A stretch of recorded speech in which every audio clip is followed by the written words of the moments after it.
Have you come to the point in your life where you want to figure out what you'll be doing for the rest of your life? This can truly be a scary decision. There is a ton of careers to choose from, and whichever career path you take is the one you will be doing almost every single day for the rest of your life. Whether it's sitting in an office chair or floating in space, it can be extremely overwhelming once you think about all the careers. But do not stress or worry. This speech will give you all the tips and tricks to help guide you down the best path.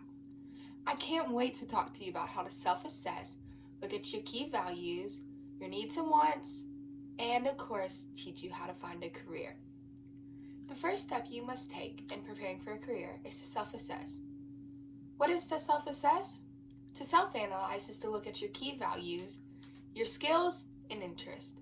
Same is a resourceful website. This website has a quick test to make sure you can figure out your interests.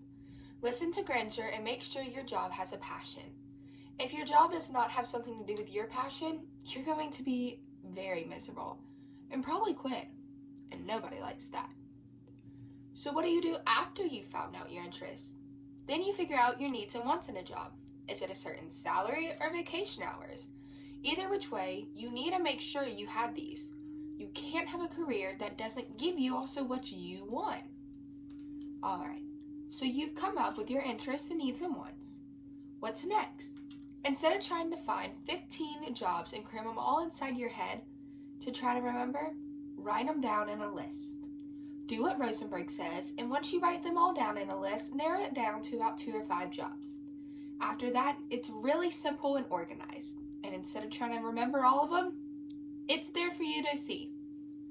The next thing to do is to research. I mean, just imagine. You find this cute little bakery.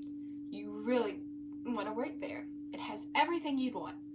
You get the address, you drive all the way there, and when you pull up, it's someone's tiny little house with bugs crawling everywhere. That would be terrible. To avoid this, you must research your job. To research can be really helpful. You can see pros and cons about the job, and also you can see if what this career status holds.